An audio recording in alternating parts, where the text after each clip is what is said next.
My name is Steve. I'm turning 46 this year. I work in sales at the American branch of a Spanish electronics manufacturer. I've always enjoyed my job, where I can use my Spanish skills that I've been good at since my school days. It's fun and very rewarding. When I was younger, I spent about 3 years assigned to our headquarters in Spain, and I've been back several times for training and business trips. Because of my busy life, I never had time for romance, and without many chances to meet someone, I remained single well past 45. But last year, fate stepped in. On my way back from visiting a client, as I was walking down the main street in front of the station, a tall man walking in front of me suddenly collapsed. He was clutching his abdomen in pain and groaning. I rushed to his side and crouched down, asking, "Are you okay?" But when I looked at his face, he seemed like a foreigner. Then he spoke to me in Spanish. "My chest hurts. Please call an ambulance." "Understood. I'll call one immediately." I responded in Spanish too and dialed 911 on my cell phone. While I was on the phone, a woman approached us. "What's happened here?" She looked to be a classy woman, about 60 years old. "This man says he's having chest pains," I explained. Then she spoke to the fallen foreigner in Spanish. "I'm a nurse. Can you tell me exactly where and how it hurts?" After that, she neatly placed her rolled-up jacket under the man's head and checked his pulse while asking about his condition. When the ambulance arrived, she explained the man's condition in detail to the paramedics and accompanied them in the ambulance. Watching her take charge, I thought she was pretty impressive. I saw her again when my dad, who lives alone, was hospitalized for colon polyp surgery. She was the nurse in charge of my dad's room. "Hey, you're the one from the other day. Oh my, thank you for that time." It seemed she remembered me too. "Thank you for that time too. You were a lifesaver. Was that man okay?" "Yes, because you called the ambulance right away," she said with a bright smile. "You're really good at Spanish, aren't you?" "Not really. It's all self-taught." "You studied Spanish by yourself?" "Yeah, I've always loved watching movies and foreign TV shows, so I got interested in Spanish. I learned by watching language programs on TV and buying books." "That's impressive. It seemed like you could speak Spanish too."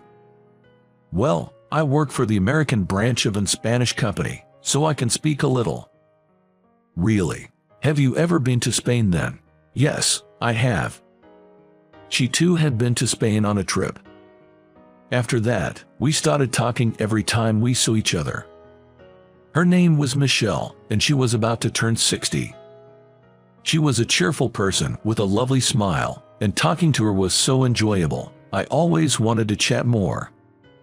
Looking back, I realize I was totally smitten with her from the first glance.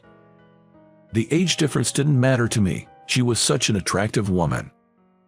In our conversations, I learned she was divorced and currently single. Michelle has a daughter, but she's married and has left the house. So, I figured it wouldn't be a problem to ask her out. With that in mind, on the day my dad was discharged from the hospital, I asked her for her contact information. She readily agreed, and we exchanged numbers. Then, right after I got home, I asked her out to dinner. Since then, we've had dinner together several times and gone to the movies. The more I learned about her, the more I was drawn to her charm. She was kind and considerate to everyone, always bright and positive, and whenever I was tired from work or had something bothering me, talking to her would cheer me up. After about 6 months of dating, I proposed to her. "Michelle, will you marry me?" When I showed her the ring I had prepared and told her my feelings, she looked at me with her big, teary eyes and said, "Are you sure an older lady like me is okay? Age is just a number. I've got my heart set on you, Michelle. I can't imagine being with any other woman. I want to live the rest of my life with you," I said as I took her hand, and she began to cry. "Thank you. I want to spend my life with you too, Steve," she answered. And with that, she accepted my proposal. She had decided against having a wedding ceremony, but when she turned 60 and retired from her nursing career, I seized the moment to take a 10-day vacation. We went on a honeymoon to Hawaii. This trip was not only a celebration of her 60th birthday but also her retirement, so we really went all out. We stayed at luxury hotels and ate at 5-star restaurants. Since I'd been single until I was 45 and didn't have any expensive hobbies, I had a good amount of savings. That's how we managed to go on such an extravagant trip. Michelle was overjoyed. Seeing her having the time of her life, like a young girl, I knew it was worth it. Returning from our trip, about 6 months into our married life, one morning, as usual, I headed to work and was called in by my boss. The president of a major client from our headquarters in Spain is coming to America with his wife for a trip. We'll be hosting a dinner reception, so please attend with your wife as well. My boss, Director Frank, said that and then specified the date and time. I'll let you know the venue once it's decided. Understood.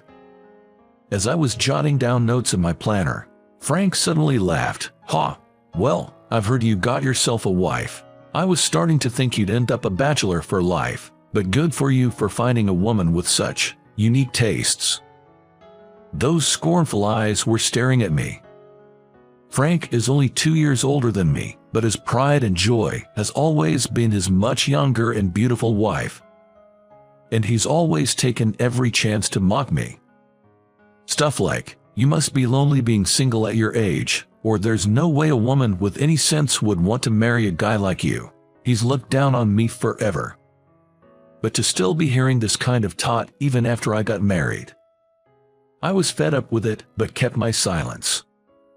Worried that my wife would be subject to some unpleasant comments if I introduced her to such a boss, but since it was an order, I had no choice. We would have to attend. On the day of the dinner, I took Michelle to the designated restaurant. It was a high-end place for Italian cuisine. When I mentioned the name of the organizer to make our reservation and was led to the private room, there were Frank and his wife. Frank had every reason to brag. His wife indeed had the beauty of a model. "Sorry to keep you waiting, Frank." As I greeted him, my boss Frank looked over his wife, who stood behind him, and said, "Steve, why did you bring your mom along? I thought the deal was you'd bring your wife." Hearing that, I felt my blood boil. Frank had a spiteful smirk at the corner of his mouth. He probably knew exactly what he was doing, saying it on purpose. Harassment like this is almost a form of art. "That's not my mother. Let me introduce to you.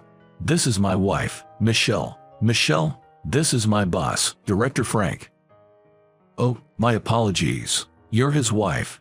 I mistook you for his mother because of your distinguished appearance." Frank continued with such rude remarks. Glancing over, I noticed that Michelle was giving a strained smile while remaining silent. She was forcing a laugh, but I bet it was hurting her on the inside. I couldn't forgive Frank for hurting my wife. If he dared to say something that insulting again, I resolved to hit back hard next time.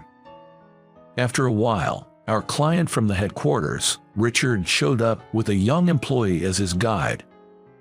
"Nice to meet you. I'm Richard. Excuse me, but my wife Emma is currently in the restroom, so I'll introduce you to her shortly."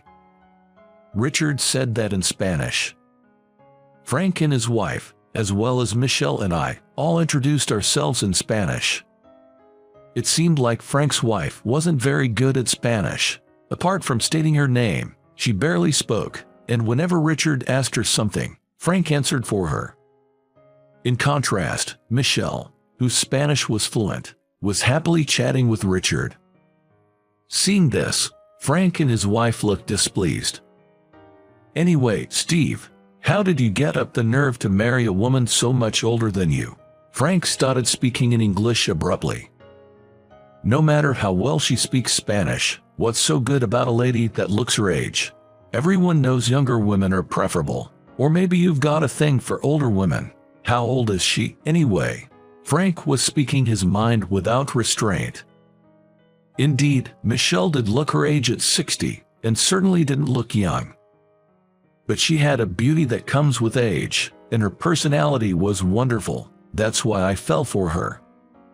To have her ridiculed with such harsh words, it felt like a complete denial of my love for my wife.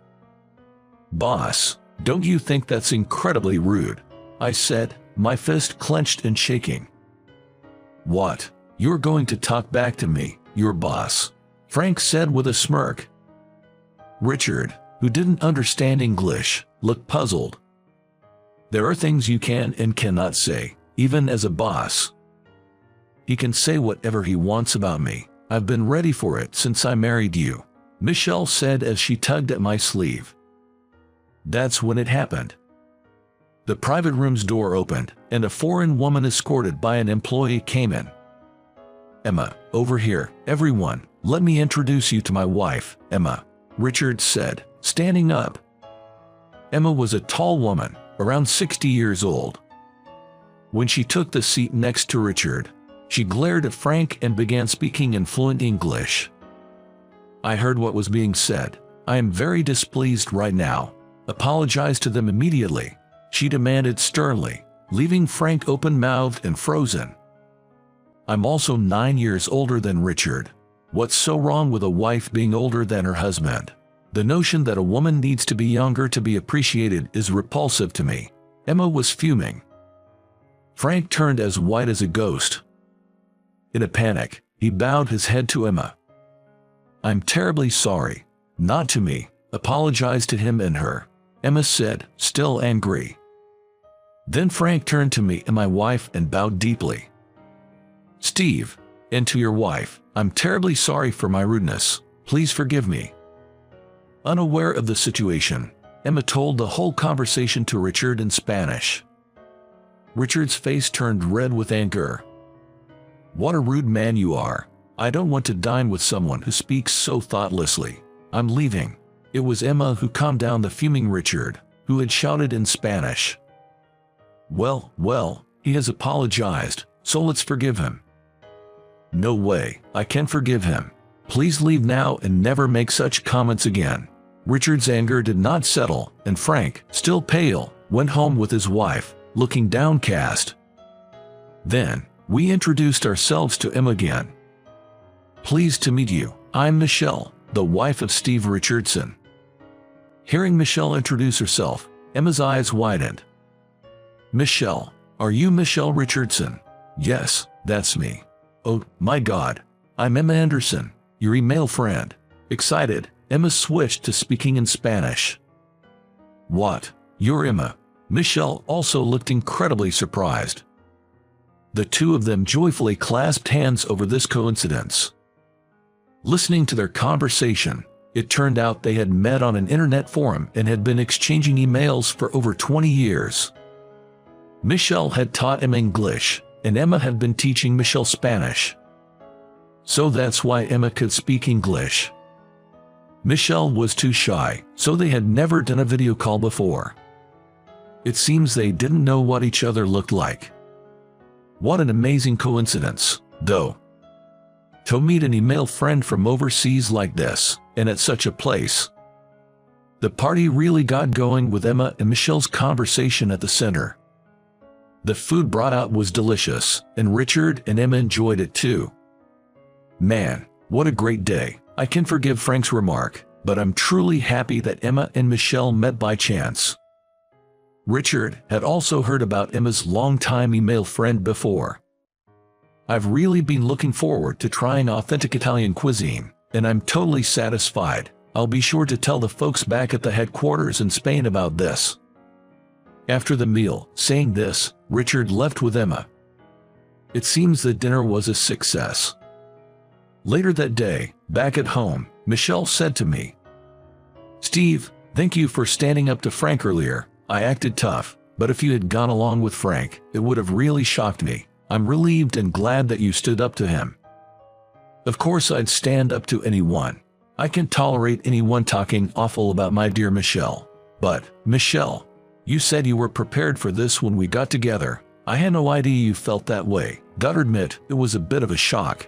but we have a 14-year age gap. I don't exactly look young, and to outsiders, our age difference is pretty obvious, right?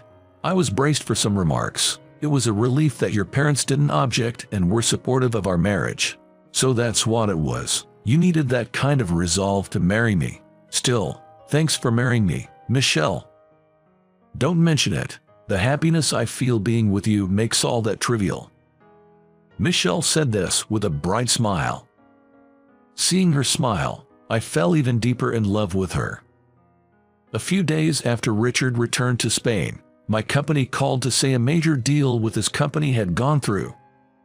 Richard had made a point of sending his regards to me. Apparently, Richard had also reported Frank's nasty comments to the headquarters, and as a result, Frank got demoted to a regular employee. And in his place, I was promoted to department head, effectively reversing our positions. Since that day, Frank stopped making condescending remarks towards me. He became utterly submissive, and seeing him bow was incredibly satisfying. Michelle and Emma continued to exchange emails and calls, staying good friends. It looks like Michelle is now planning a trip to Barcelona where Emma lives. Watching her talk excitedly about it, I want to protect that smile for as long as I can. I want to make her happy. That's what I thought.